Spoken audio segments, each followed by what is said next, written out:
жан түршігерлік қабір азабына куә болдым.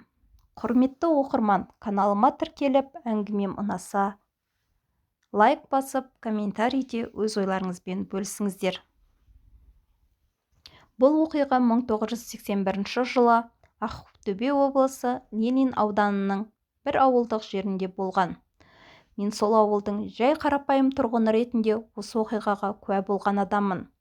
Сол уақытта ауылдың жергілікті элеваторының директоры қазақ, есімі Матсиял деген азамат еді. Ол азамат ауылында өзінің адамгершілігі мен еңбекқорлығы және қазақылық мінезімен лайықты сыйға ие болған. Сол уақыттарда Құдай берген Шынболат пен Жанболат есімді ұлдары да ер жетіп қалған.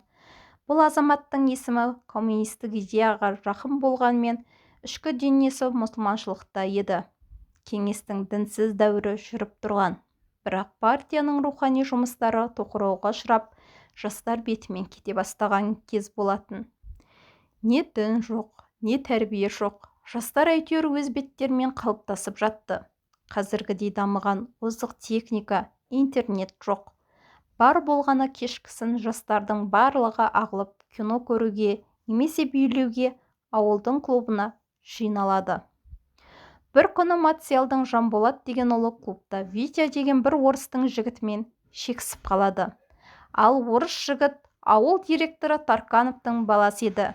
Кикілжіңнің соңы Жанболаттың өлімімен аяқталады.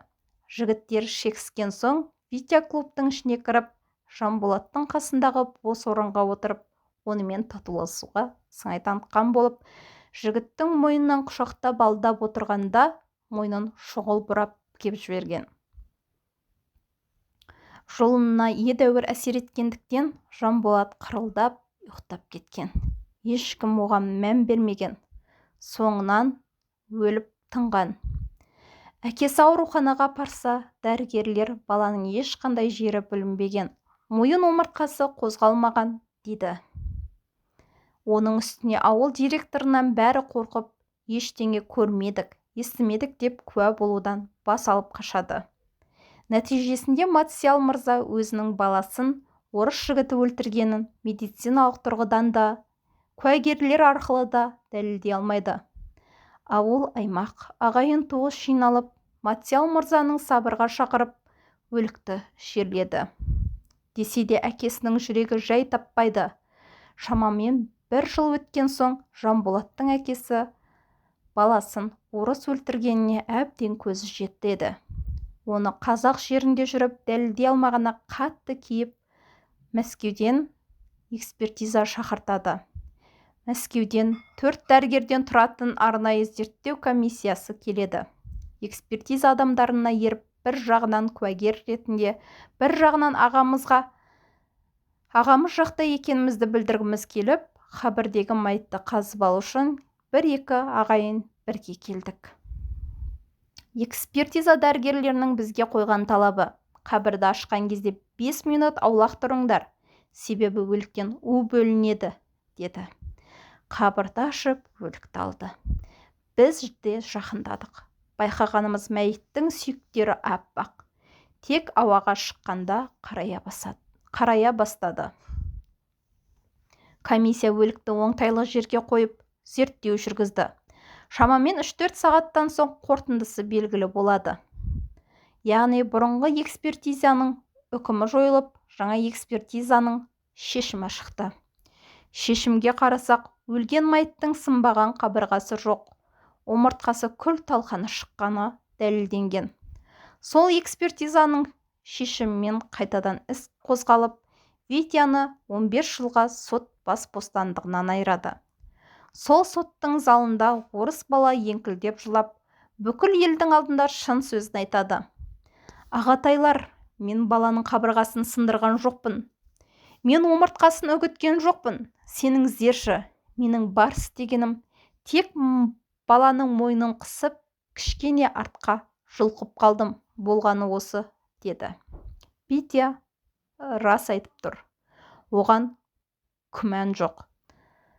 Содан ойға баттым. Бір жағынан жас бала қалтырап, қорқыныштан шынын айтып тұр. Оның үстіне клубта адамның қабырғаларын сындыратындай соққы болса, барлық жұрт байқар еді ғой. Ал бір жағынан Мәскеу экспертизасын осы кезде біреулердің сатып алуы мүмкін емес екені белгілі. Сонда сүйектерді сындырған кім? Осы сұрақты өзіме күні бүгінге дейін қойып келем. Экспертиза дәрігерлері шаруалары біткен соң бізбен отырып тамақтанған болатын.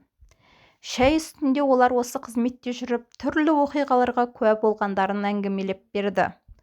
Сонда кейбір өліктердің аз уақыт ішінде адам танымастай күйге түсетінін айтты. Оларды шақыртқанда өлік жерге қойылған ба, әлде табытқа салынған ба деп сұраған еді. Мұның сыры жерге қойылған өлік 1 жылдай уақыт ішінде сақталса, табыттағы өлік 3 жыл шамасында өзгермей сақталынады. Яғни экспертиза жасауға болады екен. Одан әрі жарамайды. Кейін мұсылманша сауатымды ашып, Құран оқи бастағанда көкейімдегі сұраққа жауап тапқандай болдым. Яки қабір азабына куә болғанымды білдім де дереу иман келтірдім.